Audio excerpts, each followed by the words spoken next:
Hello दोस्तों, आज बस पाठशाला यूट्यूब चैनल में आप सभी लोगों का एक बार फिर से स्वागत है। मैं हूं प्रदीप झा और अभी हम यूके पीसीएस आरओ एआरओ जो वैकेंसी आने वाली है उसका कुछ क्वेरी आ रहा था कि उसका एग्जैक्टली उसका क्वालिफ़िकेशन क्या है, मतलब योग्यता क्या है उसके फॉर्म फिलअप के लिए, और सिलेबस जो डिटेल सिलेबस है पीटी और मेंस का। थोड़ा मैंने पहले भी इसके बारे में सिलेबस के बारे में बात किया था आप लोगों से एक वीडियो में, लेकिन इतना डिटेल्ड मैंने सिलेबस नहीं डिस्कस किया था उसमें। और चूँकि वैकेंसी आने वाली है बहुत। हाँ, एक चीज़ और मेरा आप लोगों से कहना है कि मैं जो कुछ सूचना देता हूँ या शेयर करता हूँ अपने वीडियो के माध्यम से आप लोगों को, तो मैं कोशिश करता हूँ कि अपने तरफ से मैं हर तरह से उसको वेरीफाई करके, चेक करके, उसकी सत्यता की जांच करके मैं अपनी तरफ से पूरी कोशिश करके आप लोगों को सूचना प्रदान करता हूँ। और उसमें मतलब हो सकता है कि मैं पूरी तरह से सूचना प्रदान 100% मेरा सूचना सही नहीं हो, कभी ऐसा हो सकता है। लेकिन मैंने आरओ एआरओ के बारे में बताया था, बहुत सारे लोगों ने मेरे कमेंट में कुछ नेगेटिव कमेंट किया था उन्होंने। तो वैसे लोगों से मेरा आग्रह है कि आप फ्री हैं, मेरे कुछ जो मैं बोलता हूँ उसको यकीन करना या नहीं करना, इसके लिए आप फ्री हैं, ठीक है। लेकिन कुछ वैसा कमेंट ना करें, क्योंकि मैं आप लोगों के लिए मेहनत करता हूँ, सूचना इकट्ठा करता हूँ और उसको वेरीफाई करके ही आप लोगों के समक्ष उसको देने का कोशिश करता हूँ। अपने स्तर पे मैं पूरी तरह से जब सेटिस्फाइड हो जाता हूँ तभी कुछ भी बताता हूँ, ऐसे ही कुछ भी आके मैं नहीं बोलता हूँ। मैं बार बार बोल रहा था कि मैं वैकेंसी आएगी, वैकेंसी आएगी। ये बहुत लोग को लग रहा था कि मैं ऐसे ही कुछ बोल रहा हूँ, ऐसे मैं कुछ नहीं बोलता। हाँ, क्या सोर्सेज हैं, मैं मुझे कैसे पता चलता है, इसके बारे में मैं जानकारी मैं नहीं दे सकता आप लोगों को यहाँ पे। बस ये समझिए कि मैं जो कहता हूँ वो जनरली सही होगा। मैं वैसे ही कुछ भी आके बक करके नहीं चला जाऊँगा।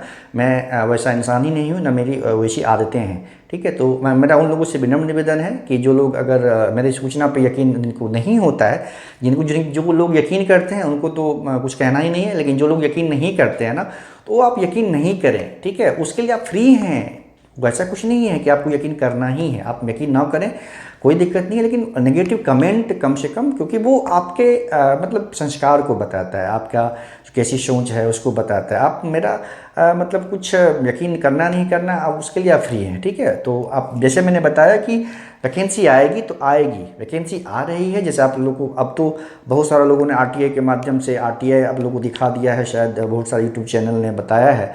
लेकिन मुझे जो जानकारी मिली थी मतलब है मतलब सोर्स है, उसके थ्रू मुझे पता चलता है। मैंने कभी ये नहीं बताया कि इस डेट को वैकेंसी आएगी, मैंने बताया था कि मिड जून तक आ जाएगी। इसमें मैंने बार बार बोला कि इसमें कुछ विलम्ब हो सकता है, लेकिन वैकेंसी आएगी श्योर। और वैकेंसी आनी तय है। आयोग क्यों नहीं बताता है कि आरटीआई का जवाब नहीं देता है, बताया है नहीं आई है वैकेंसी, कुछ वहाँ से याचना नहीं आई, ये आयोग जाने, ठीक है। लेकिन वैकेंसी आनी है, आप लोग इस पर यकीन करें मेरी बातों पे, और टाइम बर्बाद ना करें, पढ़ाई अच्छे से करें, क्योंकि जब वैकेंसी एक बार आएगी तो बहुत टाइम नहीं मिलेगा। आपको पता है कि कट ऑफ कितना हाई जाता है, वैकेंसी कंपनी कितना टफ हो गया था। अगर वैकेंसी आने के बाद आपको 2.5-3 महीने का टाइम मिलेगा, अगर उसमें आप प्रिपरेशन स्टार्ट करेंगे और चाहेंगे कि हम सिलेक्शन ले लें, ये लगभग नामुमकिन है। हाँ, वैसे लोगों के लिए जो प्रिपरेशन पहले से स्टार्ट कर रहे हैं, कर चुके हैं, जो पहले प्रिपरेशन किया हुआ है, उनके लिए ठीक है, 2-3 महीना काफ़ी हो सकता है। लेकिन वैसे लोगों के लिए जिनको पहली बार आरओ का एग्जाम देना, उनके लिए नहीं है 2-3 महीना। सिलेबस आपने देखा है कि कितना लेंदी सिलेबस है।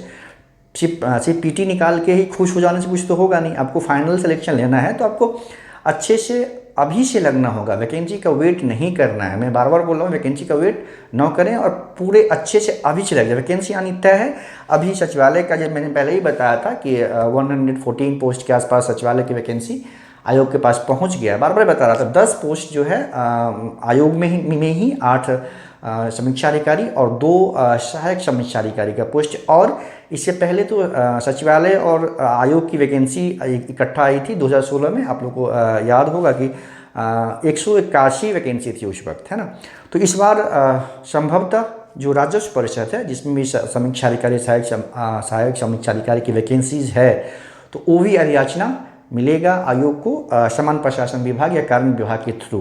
तो कुछ सीटें और बढ़ेगी। मैंने पहले ही बताया कि 150 एग्जैक्ट मैं नहीं बता रहा हूँ कि अब 150 से 2-4-10 कम हो जाए या ज़्यादा हो जाए, फिर से मुझे अब नेगेटिव कमेंट करें आप लोग, ठीक है। बस 150 के आसपास सीटें रहेंगी, 124 के आसपास सीटें, 124 एग्जैक्टली सीटें हो चुकी है। और कुछ सीटें और आएगी, हो सकता है कि 10 आए, 15 आए, 20 आए, 25 है, तो लगभग मान लो चलिए 150 सीटें इस बार भी रहेंगी। बहुत अच्छा मौका है आप लोगों के लिए। इसलिए सबसे पहले किसी एग्जाम की तैयारी शुरू करने के लिए आपको सबसे पहले उसका पूरी तरह से सिलेबस के बारे में जानकारी होना बहुत आवश्यक है। बहुत लोग पूछ रहे थे कि जैसे यूपी में क्या होता है कि यूपी में स्पेशली एआरओ के लिए क्या है कि आपको ना ओ लेवल कंप्यूटर आधारित डिग्री होती है, ओ लेवल डिमांड किया जाता है। लेकिन इसमें क्या है, आपको उत्तराखंड में ऐसा कोई नहीं है। आरओ एआरओ दोनों के लिए समान स्नातक, जो भी लोग ग्रेजुएशन किए हैं किसी भी संकाय से, यानी आर्ट्स साइंस कॉमर्स किसी से भी किया है, समान स्नातक जिनके पास योग्यता है, वैकेंसी आने के पहले तक अगर आपका डिग्री आ चुका है, रिजल्ट आ चुका है, फाइनल रिजल्ट आ चुका है ग्रेजुएशन का, तो आप इसके लिए अप्लीकेबल हैं, आप अप्लाई कर सकते हैं। कोई एक्स्ट्रा डिग्री की रिक्वायरमेंट नहीं है, सिर्फ समान स्नातक चाहिए। ठीक है, जैसा मैंने बता दिया कि इसमें देखिए समान स्नातक डिग्री चाहिए। इसमें प्रारंभिक परीक्षा में तो क्वेश्चन 150 है, आप लोगों को पता है। उसके बारे में अभी हम अच्छे से करेंगे डिस्कशन। मेंस का भी सिलेबस अच्छे से अभी हम लोग चर्चा करेंगे आपके साथ। तो ये 150 क्वेश्चन है प्रारंभिक परीक्षा में। उसमें देखिए मुख्य परीक्षा में क्या है, जब आप मुख्य परीक्षा जब आपका हो जाएगा, रिजल्ट जब मुख्य परीक्षा का आ जाएगा, तो आपको टाइपिंग एंड कंप्यूटर के लिए बुलाया जाएगा। वो टाइपिंग क्या है, क्वालिफाइंग है, उसका मार्क्स ऐड नहीं होता है, न ही कंप्यूटर के आधारित एक समान, वो आसान है, उसके लिए परेशान नहीं होना है। मुख्य परीक्षा दे के आप उस पर जब फोकस होंगे तो आपका कंप्यूटर तो कर ही सकते हैं। हाँ, टाइपिंग ऐसा है कि आपको टाइपिंग के लिए 3-4 महीने का टाइम रेगुलर अच्छे से पूरे डेडिकेशन के साथ देना होगा। तो आप लोग प्रारंभिक परीक्षा दे के उसमें थोड़ा सा 1-आध घंटा प्रैक्टिस शुरू कर सकते हैं टाइपिंग का। तो देखिए टाइपिंग में क्या है कि हिंदी जो कंपल्सन है कि 4000 की डिप्रेशन पर आवर आपको चाहिए होगा, ये मस्ट है ना। अगर 4000 की डिप्रेशन पर आवर आपकी स्पीड होनी चाहिए हिंदी टाइपिंग में। और इंग्लिश में क्या है, ये कंपलसरी नहीं है, ये आप इसके लिए फ्री हैं। 8000 की डिप्रेशन पर आवर होना चाहिए इंग्लिश में। और ये आरओ के लिए है, और एआरओ के लिए क्या है, वो 9000 मतलब की डिप्रेशन ऑन पर आवर होना चाहिए। है क्या बेसिकली, ये तो कंपल्सन है हिंदी वाला। इंग्लिश वाला क्या है, देखिए इसका महत्व को समझिए। अगर आप इंग्लिश में ये टाइपिंग टेस्ट दे देते तो वैसे सिचुएशन में जब 2 लोगों को एक मार्क्स समान मार्क्स आ जाए और सीट लास्ट में एक ही बचा, किसी एक का होना है सिलेक्शन, तो वैसे में क्या होगा, इसको प्राथमिकता दिया जाएगा। जो इंग्लिश टाइपिंग क्वालिफाई किया होगा 8000 की डिप्रेशन जिस पर आवर जिसका स्पीड होगा, उसको आपसे पहले ऊपर रखा जाएगा, उसका सिलेक्शन हो जाएगा एक सेम मार्क्स रहने के बावजूद। तो ये इसका ये महत्व है। ये कंपलसरी नहीं है, आप देने या नहीं देने के लिए आज़ाद हैं, नहीं भी दे सकते हैं। कि अगर जिसको इंग्लिश टाइपिंग आना है, फ़ायदा तो सब समझ में आ गया होगा इसका फ़ायदा क्या है। वैसे लोग जहाँ पे एक सिचुएशन ऐसा बन सकता है ना, ये लास्ट में एक चीज़ बच रहा है और मान लीजिए 3-4 लोगों को एक ही सेम मार्क्स आ गया, तो वैसे में क्या होगा कि जो ये क्वालिफाई करेगा, जो इसका इंग्लिश टाइपिंग किया होगा, उसको प्राथमिकता दिया जाएगा, उसका सिलेक्शन हो जाएगा। ये हो गया आपका टाइपिंग का। कंप्यूटर के आधारभूत ज्ञान का परीक्षण, ये मुश्किल नहीं होता, आसान होता है, इसके लिए आपको परेशान होना नहीं है। ठीक है, आप मेंस के बाद भी इस पर थोड़ा सा काम करके इसमें आप क्वालिफाई कर सकते हैं। इसमें 100 मार्क्स के पेपर होते हैं, जो बेसिक नॉलेज होते हैं कंप्यूटर के, उसके बारे में क्वेश्चन पूछा जाता है रिटन में। तो ये 40 इसमें से क्या है, आपको 100 में से 40 लाना अनिवार्य है। अगर 40 नहीं लाएंगे तो आप डिस्क्वालीफाई हो जाएंगे। इसका इंपॉर्टेंस भी बहुत है, लेकिन ये मुश्किल नहीं है। ठीक है, 40 लाना 100 में से उतना मुश्किल नहीं है। अगर आप मेंस के एग्जाम के बाद भी जब रिजल्ट से बीच में आपको टाइम मिलेगा, उसमें आप इसको अच्छे से कंप्लीट कर सकते हैं। इसके लिए परेशान नहीं होना है। ठीक है, अब चलिए आते हैं प्रारंभिक परीक्षा के सिलेबस पे। 150 क्वेश्चन पूछा जाता है ना। इसमें क्या है, सिलेबस देखिए इसका, आपका ये जनरल साइंस जो है उसमें क्वेश्चन पूछा जाएगा। भारत का इतिहास मतलब इंडियन हिस्ट्री हो गया आपका, राष्ट्रीय आंदोलन नेशनल मूवमेंट, तथा स्वतंत्रता के बाद भारतीय राजनीति मतलब पोस्ट इंडिपेंडेंस का भी जो इतिहास है उसके बारे में भी आपको जानकारी चाहिए। ठीक है, उसके बाद देखिए इकोनॉमिक्स है एवं संस्कृति है, साथ में जनसंख्या, पर्यावरण और नगरीकरण, विश्व भूगोल एवं भारत का भूगोल है, राष्ट्रीय एवं अंतर्राष्ट्रीय समसामयिक घटनाक्रम जिसको हम लोग करेंट बोलते हैं। 1.5 साल का कम से कम करेंट आपको कंप्लीट करना है। और पिछले 6 महीने का एग्जाम से पिछले 6 महीने का करेंट, बहुत अच्छे से कवर होना चाहिए। उससे पीछे 1 साल और आपको करंट की जानकारी होनी चाहिए।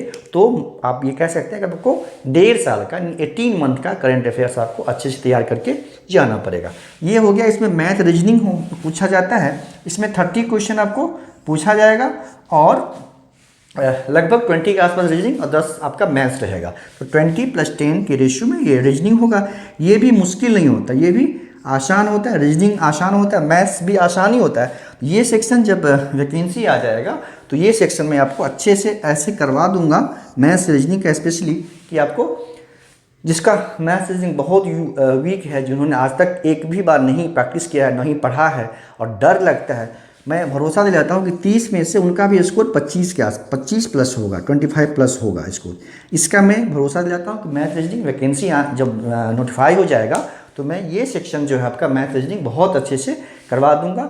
वैसे लोग जिनको मैथ रीजनिंग जिनका वीक है, जिन्होंने आज तक कभी नहीं प्रैक्टिस किया है, कभी नहीं पढ़ा है, जिनको डर लगता है मैथ रीजनिंग से, मैं उनकी बात कर रहा हूँ। उनको भी 25 में मतलब एटलीस्ट 25 तो मैं ठीक करवा ही दूंगा और जिनका सही है उनका तो 30 हो जाएगा बहुत आसानी से। और कंप्यूटर का जो प्रारंभिक ज्ञान थोड़ा सा होना चाहिए। तो आप देखिए ये क्वेश्चन जो है आपका समझिए, सब में क्या है, जनरल साइंस तो हो गया, जो हिस्ट्री है मान लीजिए, हिस्ट्री तो एक तो हो गया ओवरऑल हिस्ट्री, फिर आपको उत्तराखंड का इतिहास भी जानकारी चाहिए, उत्तराखंड का कल्चर, उत्तराखंड का भूगोल, उत्तराखंड के संबंधी जो अर्थव्यवस्था है, जो योजनाएं हैं, है ना। तो साथ में जो भी है उसका साथ में उत्तराखंड ऑलरेडी एडेड है। तो 150 को आप समझिए 150 क्वेश्चन जो पूछा जाता है उसमें से क्या है आपका कि 30 तो हो गया आपका मैथ रीजनिंग का, 30 तो हो गया मैथ रीजनिंग, प्लस 20 जो होगा ना उत्तराखंड स्पेशल होगा, है ना। मतलब उत्तराखंड का इतिहास, उत्तराखंड का भूगोल, उत्तराखंड का जो समसामयिक घटनाक्रम है कुछ वो, फिर आपका जो उत्तराखंड से जो अर्थव्यवस्था संबंधित जो क्वेश्चन है वो, मतलब इसमें सभी टॉपिक में जो भी ये टॉपिक है साथ में उत्तराखंड सभी का अलग से आपको करना पड़ेगा, है ना। उसके लिए आपकी परीक्षा आने की उत्तराखंड स्पेशल बुक आती है, उसको आप लेके अच्छे से कवर कर सकते हैं, वो आपका कवर उससे हो जाएगा। और मैथ रीजनिंग के लिए आप परेशान ना हो, जो वैकेंसी जब नोटिफाई हो जाएगा उसके बाद मैं रेगुलर बेसिस पे मैथ रीजनिंग का वीडियो डालूंगा अपने चैनल पे, आप सिर्फ उसको फॉलो करेंगे अगर अच्छे से तो आपका 25 कम से कम तो 25 तो सही हो ही जाएगा। ये था पीटी का सिलेबस, ठीक है। अब देखिए, अगर पिछले बार 181 सीट था, है ना, 180 मैंने एक कट ऑफ का वीडियो बनाया था, पीटी का कट ऑफ पे वीडियो मैंने एक डाला हुआ है, आपने अगर आप चाहेंगे तो उसको आप देख सकते हैं। तो 98 आई थिंक जनरल का कट ऑफ गया था, बाकी किस कैटेगरी कट ऑफ कितना गया था मैंने उसमें अच्छे से डिस्कस किया है। तो आप ये मत समझिए कि इस बार भी कट ऑफ 98, एक तो 181 सीट था उस बार, इस बार सीटों की संख्या कम रहने वाली है पिछले बार की तुलना में। और कट ऑफ चूँकि इतना साल हो गया, अब लोग का प्रिपरेशन या सुविधाएँ या जो संसाधनों तक पहुंच ज़्यादा सुगम हो गया है, इसलिए कट ऑफ इंक्रीज होगा। इसलिए आपको ना पिछले बार के कट ऑफ को ध्यान में रखकर प्रिपरेशन नहीं करना है। आप लोगों को 105 प्लस चाहिए, 105 प्लस चाहिए आप लोगों को, है ना, 105 प्लस चाहिए।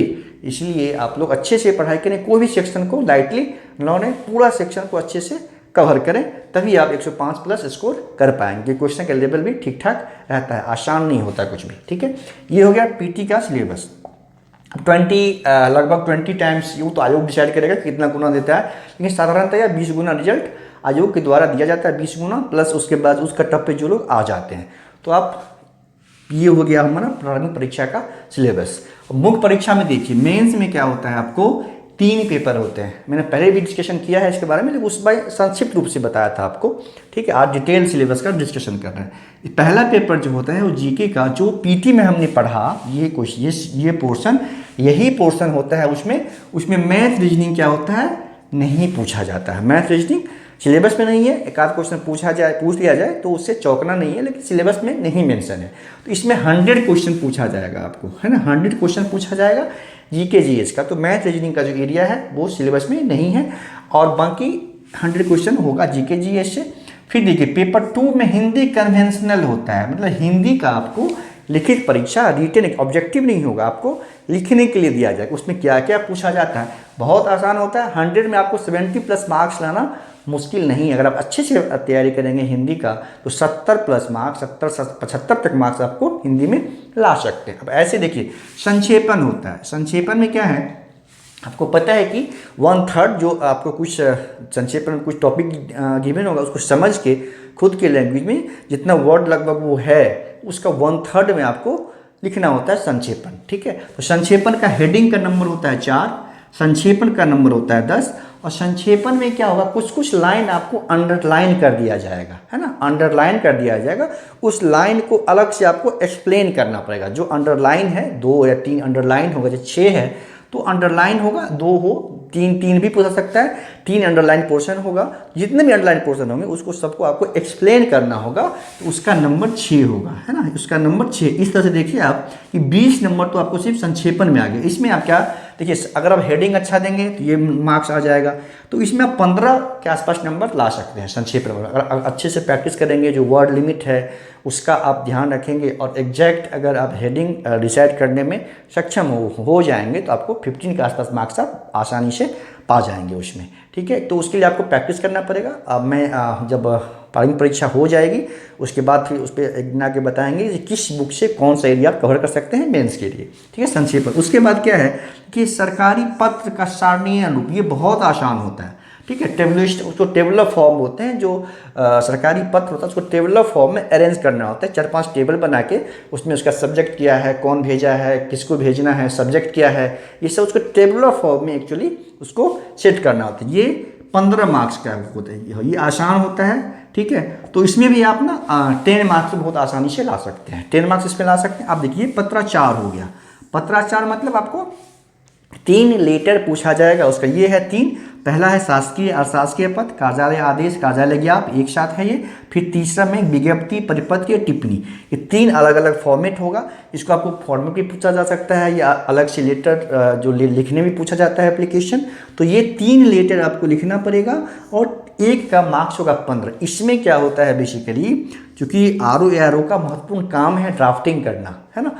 ड्राफ्टिंग सचिवालय में बहुत सारा ड्राफ्टिंग वर्क के लोग के जिम्मे रहता है। तो लेटर में जैसे आपने देखा होगा कि कहाँ पे स्पेस छोड़ना है, कहाँ पे कॉमा डालना है, कहाँ पे फुल स्टॉप डालना है, कहाँ पे मतलब कितना स्पेस नीचे आना है, कितना लेफ्ट राइट जाना है, एग्जैक्टली वो सब का कॉपी चेकिंग के वक्त बहुत बारीकी से उस पर नज़र रखा जाता है, उस पर ध्यान दिया जाता है। और ये सब गलती करेंगे तो मार्क्स आपका कटेगा। लेकिन अगर आप एग्जैक्टली अच्छे से करेंगे, फॉर्मेट जो भी है, आप देखिए ना, इतने ही हैं आपके, मतलब 1 2 3 4 और 4 3 7 लेटर फॉर्मेट, या 7 लेटर कैसे लिखा जाता है वो आपको अच्छे से रट लेना है। उसका कॉमा, फुल स्टॉप, कहाँ पे कॉमा होगा, कितना स्पेस होगा, नीचे कैसे कहाँ लिखना है, क्या लिखना, सब कुछ आपको अच्छे से पता होना चाहिए।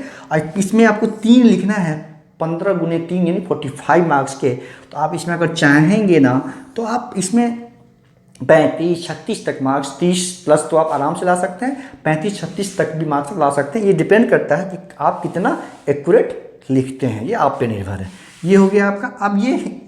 अब क्या है उसमें, इंग्लिश टू हिंदी और हिंदी टू इंग्लिश कुछ वर्ड मीनिंग आते हैं, जो जनरल एडमिनिस्ट्रेशन, जो एडमिनिस्ट्रेटिव वर्ड होते हैं जो प्रशासन में यूज किया जाता है, ठीक है, उसी से संबंधित आपको वर्ड मीनिंग पूछा जाएगा। ऐसा नहीं है कुछ भी नहीं पूछा जाता है, कुछ भी सिंपल पूरा डिक्शनरी से कुछ भी नहीं पूछा जाएगा। जो एडमिनिस्ट्रेटिव वर्क में जो वर्ड मीनिंग का उपयोग होता है, ठीक है, उसको पूछा जाएगा। अगर आप मतलब 200-300 वर्ड मीनिंग अगर आप अच्छे से लर्न कर लेंगे तो उसमें से लगभग आ जाता है। ठीक है, तो इसमें क्या है, पहले आपको English to Hindi 12 word meaning उसमें मिलेंगे। उसमें से 10 को आपको इंग्लिश टू हिंदी यानी इंग्लिश में दिया जाएगा, हिंदी में आपको बताना होगा कि इसका क्या मतलब है। 12 में से 10, ठीक है।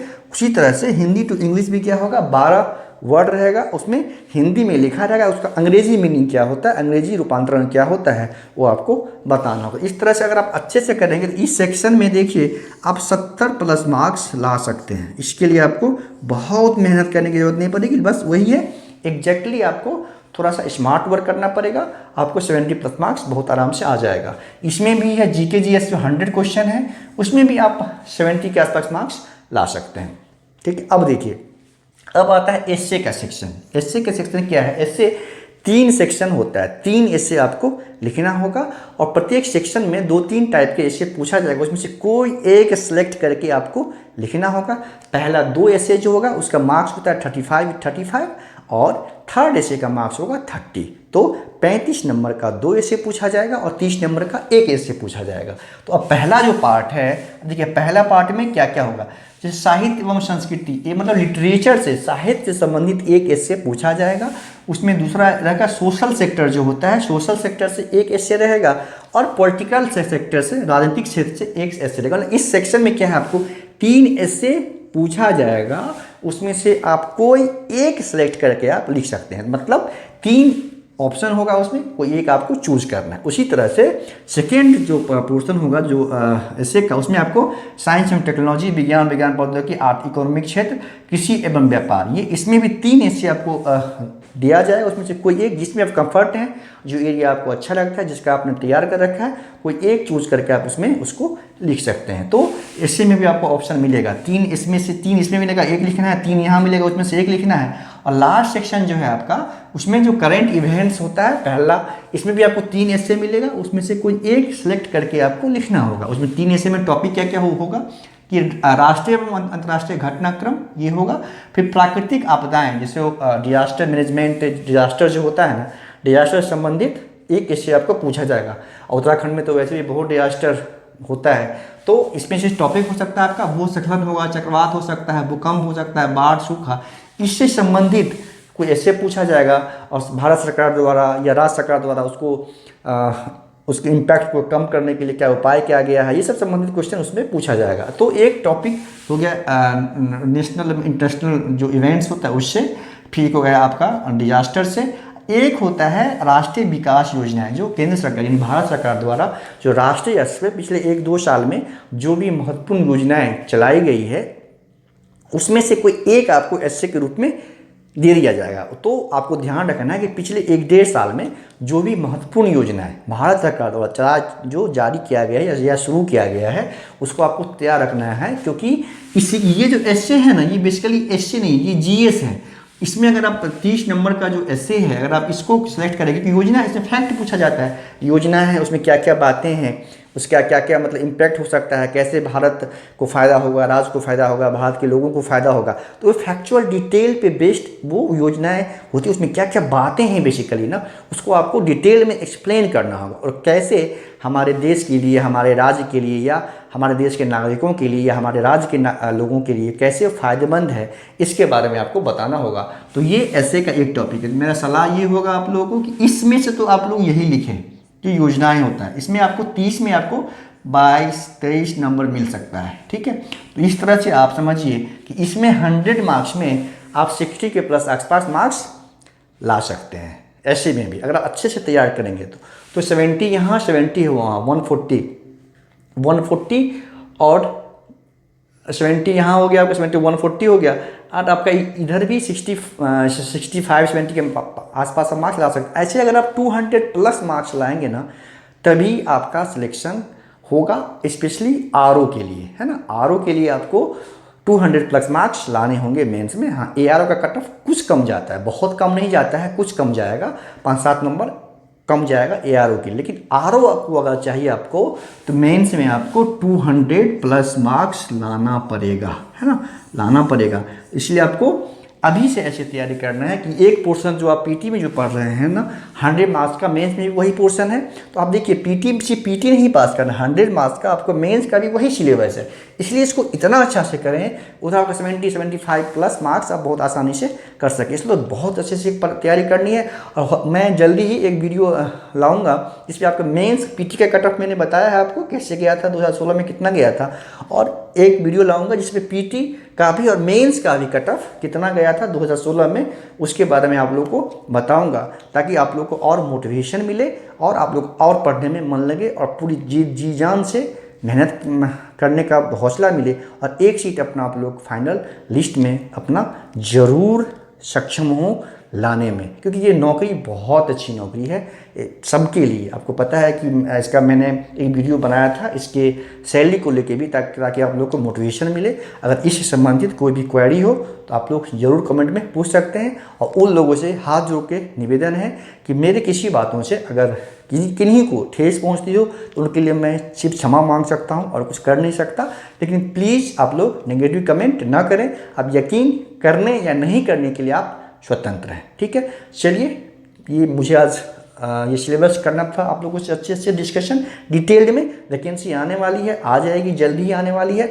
आप लोग वैकेंसी आने का वेट नहीं करें। अगर वैकेंसी आने का वेट करेंगे तो पीछे रह जाएंगे मेरे दोस्त। ठीक है, एकदम पीछे रह जाएंगे। आप लोग तैयारी में लग जाएं, जी जान लगा दें। ठीक है, वैसे लोग जिनका पीसीएस अपर नहीं हुआ है, मान लीजिए अगस्त में मेंस होना है, ठीक है, और सब मेंस में लगे होंगे। ठीक है, तो वैसे वैसे लोगों का जिनका पीटी नहीं हुआ है, उनको तो आग लगी होगी ना अंदर से, उस आग को यहाँ इस्तेमाल करना है और जी जान लगा देना है और एक नौकरी यहाँ पे अपना फिक्स करना है।